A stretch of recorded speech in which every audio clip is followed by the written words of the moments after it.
Bismillahirrahmanirrahim. Dasar-dasar pengetahuan umum ibadah. Upgrading iman dari gaib ke ilmiah. Sekedar perlu kita ketahui, iman diartikan percaya, yaitu percaya kepada yang gaib. Percaya inilah yang menjadi dasar agama. Tanpa percaya, kita tidak mungkin menjadi makhluk beragama. Mana mungkin kita disebut beragama kalau tidak percaya kepada adanya Tuhan, malaikat dan sebagainya yang gaib ini. Oleh karena ini, tahap pertama untuk beragama, kita didoktrin dan dipaksa percaya kepada hal-hal seperti ini. Hanya saja, bagi kebanyakan di antara kita, objek-objek keimanan ini terus menjadi sesuatu yang gaib. Bagi sebagian kita yang lain, ada yang sudah tidak gaib lagi. Bagi kita yang hidup terisolir di tengah hutan, yang tak punya TV, internet, dan HP, ini bisa kita bujuk-bujuk kita untuk percaya bahwa ada Presiden RI yang bernama Jokowi. Tapi bagi kita yang di kota dan bahkan setiap hari samping Jokowi, apa mungkin kita diajak mereka beriman bahwa Jokowi ini ada? Kita ini sudah melampaui tahap percaya. Kita sudah masuk ke tahap Islam dan ihsan. Sudah ada betul-betul pengabdian langsung kepada wujud yang nyata ini. Begitu pula Allah dan malaikat. Ini bagi kita mungkin masih gaib, masih percaya saja bahwa ini ada. Tapi bagi para nabi dan wali-walinya, Allah dan malaikat tidak gaib lagi. Sudah bisa diakses semua wujud ini. Bisa dirasakan, ditemui, bisa diajak bicara.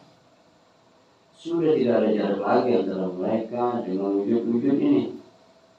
Allah dan malaikat sudah nyata dan konfirm keberadaannya.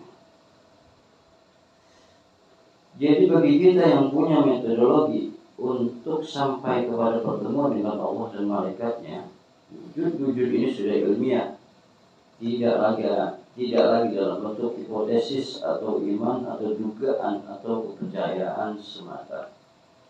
Makna ilmiah adalah sudah kita ketahui, sudah ada bangunan pengetahuan terhadap sebuah kepercayaan, sudah terlihat, sudah kita temukan, sudah terjawab secara logis, sudah terbukti secara empiris, sudah kita rasakan secara iluminatif.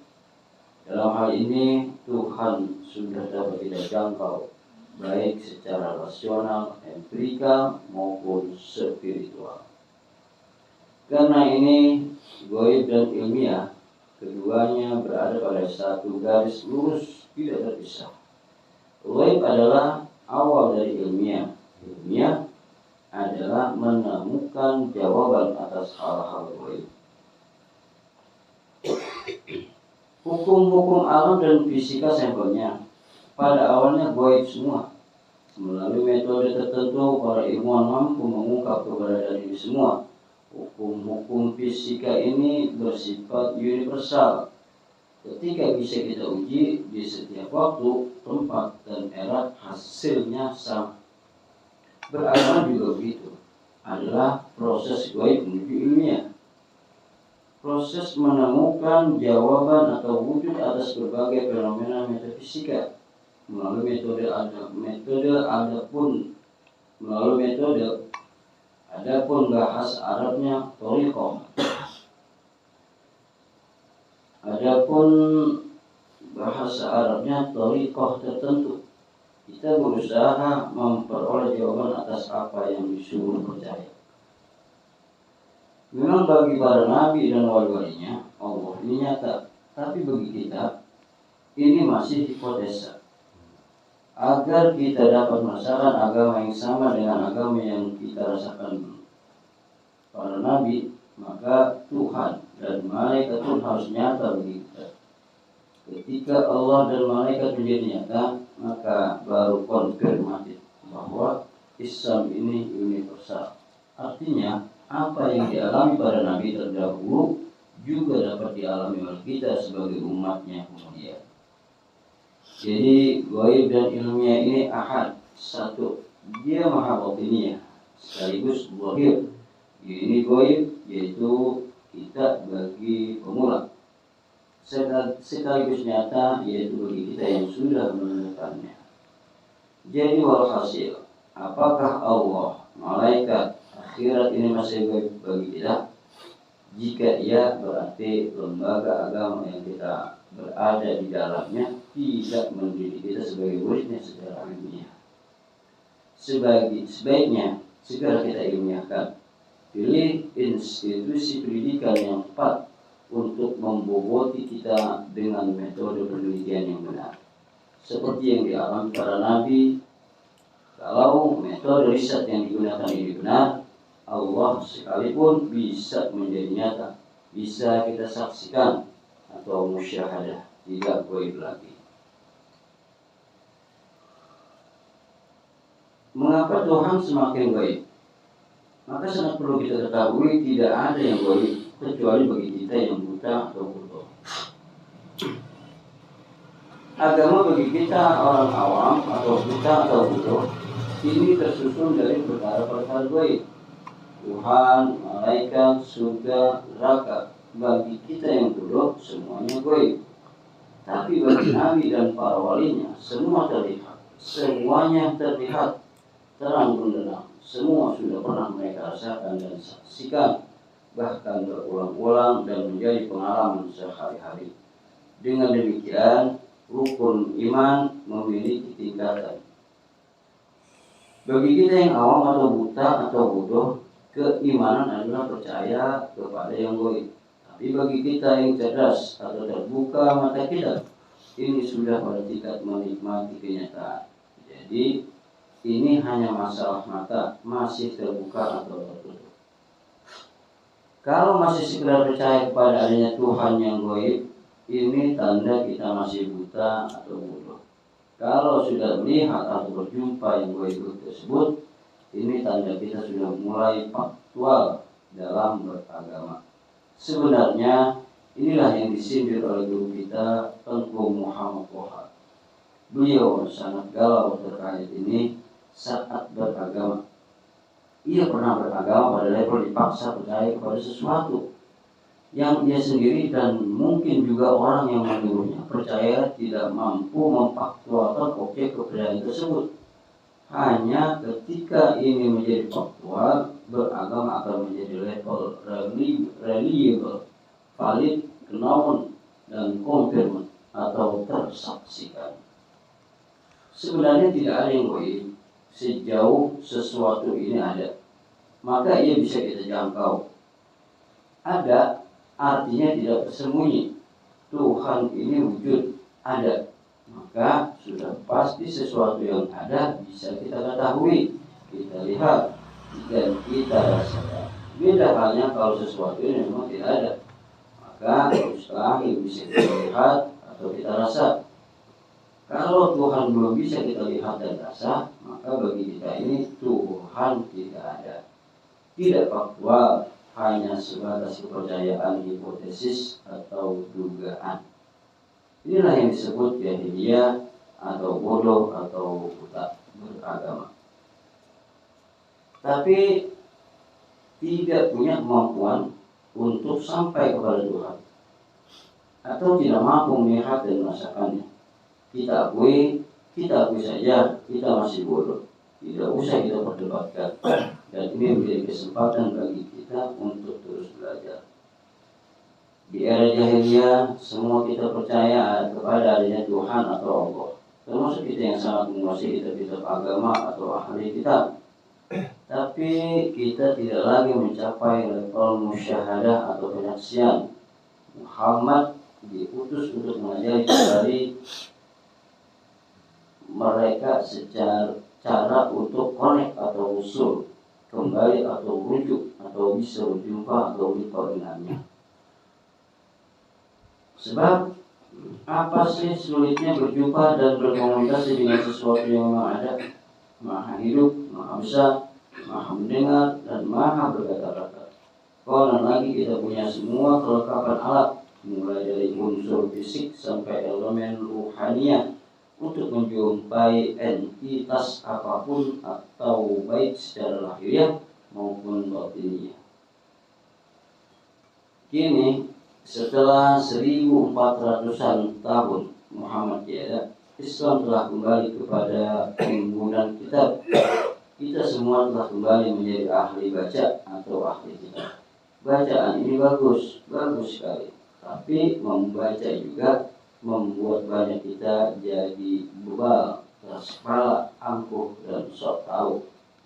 Bacaan-bacaan ini membuat Tuhan semakin baik. Tuhan hanya ada pada level hafalan, tidak faktual, tidak nyata. Untuk inilah sepanjang era atau sampai kiamat selalu ada Al-Mahdi atau wali-wali agung atau imam atau mursyid yang menunjuk jalan, yang membuka mata kita. Ini adalah engkau dan itu adalah Tuhan. Aktual. Sebenarnya bukan hanya perkara Tuhan, malaikat, surga dan neraka yang gaib. Banyak hal di alam ini yang gaib bagi kita yang awam. Virus, bakteri, kuman juga gaib. Tidak rasa dekat. Makhluk-makhluk ini tidak serupa dengan kita, yaitu laisa kamitslihi syai'un. Tapi dengan teknologi tertentu bisa kita ketahui dan kita lihat secara terang-benderang dan tak terbantahkan atau enlightened. Pun berbagai hukum yang mengatur alam ini seperti gravitasi, elektromagnetik, magnet, cahaya, serta berbagai energi dan kekuatan lainnya, semuanya gaib. Sampai datang sejumlah utusan Tuhan atau para ahli yang dengan metodologi tertentu mampu membuktikan dan menunjuki kita secara jelas dan terbuka bagaimana cara melihat dan merasakan semua yang hidden tersebut. Riset-riset yang setiap hari dilakukan oleh berbagai institusi adalah usaha membongkar berbagai dugaan, fenomena, dan skeptisisme atau hal-hal yang masih gaib. Jadi kalau yang gaib ini tidak mampu kita buktikan sejak sekarang, khususnya Tuhan atau Allah, maka di akhir segalanya akan lebih gaib lagi. Sebab kita yang ada di dunia sekarang adalah sama dengan kita yang ada di akhirat nanti. Begitu juga dengan Allah. Allah yang ada di alam dunia ini, yang ada di dunia ini, sama persis dengan Allah yang ada di akhirat. Kalau buta di dunia, tentu buta juga di akhirat. Firman Allah Subhanahu wa ta'ala dalam surah Al-Isra ayat 72. Wa man kana fi hadhihi a'ma wa huwa fil akhirati a'ma wa adallu sabila. Dan barang siapa yang buta di dunia ini, niscaya di akhirat ia akan buta dan lebih sesat dari jalan. Sehingga dunia ini menjadi tempat kita diuji untuk melakukan iqra, menjadi enlightened, cerdas, mempelajari dan membuktikan segala hal yang dipercayai ada, khususnya keberadaan Allah.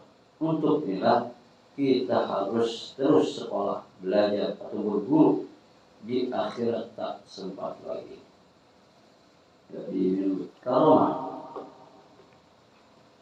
Jadi juga perlu kita ketahui, Allah menciptakan kita sebagai manusia dalam 3 dimensi. Dimensi fisik atau indera kita, dimensi akal atau rasio kita, dan dimensi ruh atau objek hati individu kita. Setiap kita sebagai manusia yang mampu memaksimalkan masing dimensi ini akan diberi berbagai jenis karomah dan atau kelebihan dan kemuliaan. Karomah empirikal, karomah nasional, dan karomah spiritual. Satu, karomah empirikal. adalah kelebihan dan kemuliaan yang Allah berikan kepada setiap kita sebagai hambanya yang mampu memaksimalkan fungsi panca indera mata kita, yaitu kita dapat menyaksikan atau melihat senyata-nyatanya ketujuh warna cahaya yang keluar dari individu kita, yang mana hal ini menandakan kita sudah dibersihkan dari sifat-sifat yang kurang elok atau buruk atau bujur.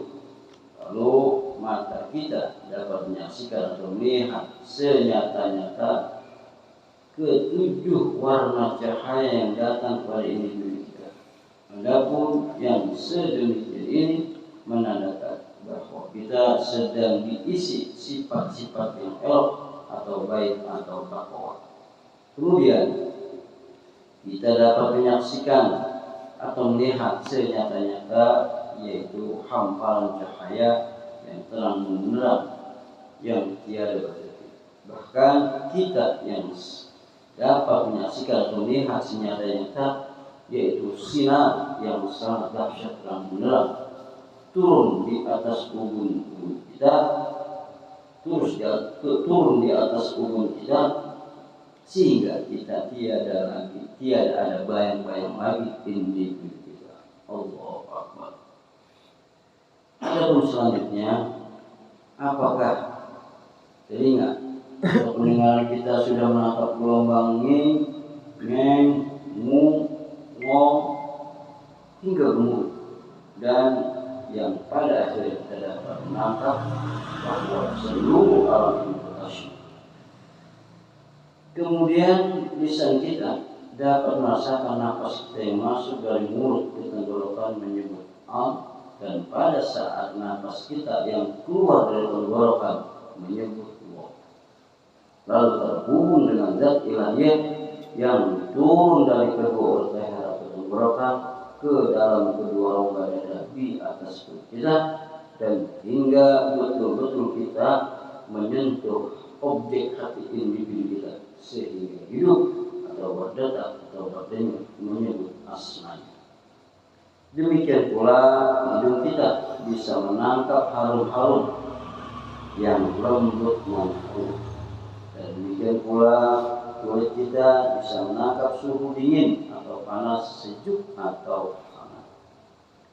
Dengan memaksimalisasi ini, kita akan memperoleh dari Tuhan berbagai pengetahuan objektif empiris yang ada di alam fisik kita. Allah akan izinkan kita untuk mengalami syahadah sehingga terungkap berbagai sunnatullah atau hukum-hukum Tuhan yang menguasai dunia material. Kita yang menemukan berbagai kebenaran di dunia empiris ini merupakan orang-orang yang peroleh petunjuk dari Allah untuk menghasilkan berbagai teknologi. Teknologi inilah yang membantu kehidupan kita dan membangun peradaban kita.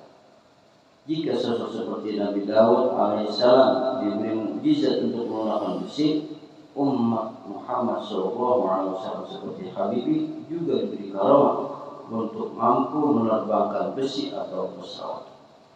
Para peneliti dan akademisi yang tekun merupakan para wali Allah yang diberi karamah di sini.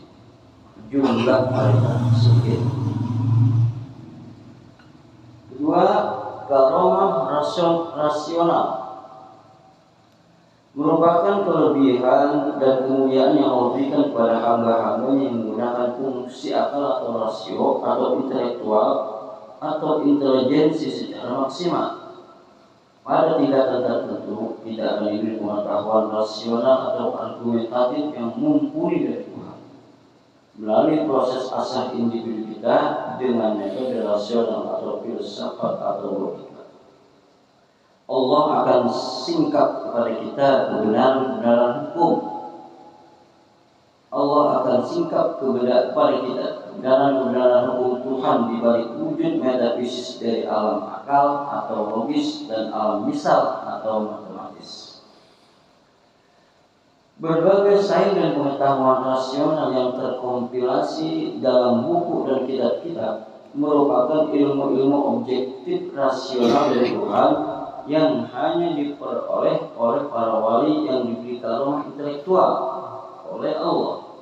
Berbagai kitab tentang filsafat, tauhid, fikih, ekonomi, politik, kimia, kedokteran, ilmu alam dan lainnya yang sampai hari ini masih menjadi acuan merupakan sampel dari warisan karomah para ulama dan cendekiawan klasik Islam.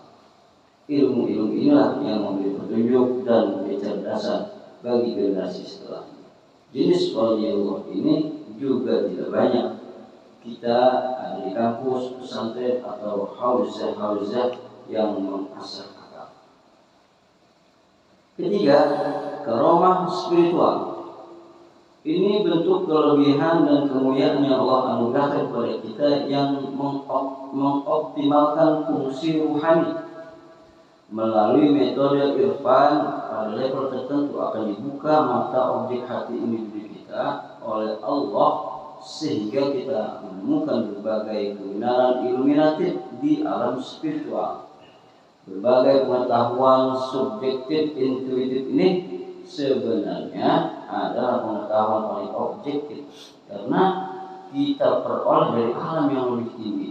Kita merasakan kehadiran Tuhan, bahkan mengalami penyatuan dengannya. Berbagai hal di luar alam logika kita bisa saja menaungi kehidupan kita. Seandainya para ikhwan sampai pada maqam inilah yang disebut waliullah, yang dimuliakan oleh Tuhan karena rajin menyucikan jiwa kita. Cerita-cerita tentang kelebihan hal ini banyak ditemukan dalam tradisi ulama tradisional, para habaib dan kisah-kisah sufi. Jumlah mereka juga terbatas, namun bisa ada di mana saja. Idealnya kita memperoleh semua karomah ini jika maksimalisasi seluruh dimensi kemanusiaan ini benar-benar terjadi, maka disebut insan kamil, manusia dalam sebaik-baik bentuk. Firman Allah Subhanahu wa ta'ala dalam Al-Qur'an surah At-Tin surah 95 ayat 4. Laqad khalaqnal insana fi ahsani taqwim. Sungguh kami telah menciptakan manusia dalam bentuk yang sebaik-baiknya. Allahumma shalli ala Muhammad wa ala ali Muhammad. Assalamualaikum warahmatullahi wabarakatuh.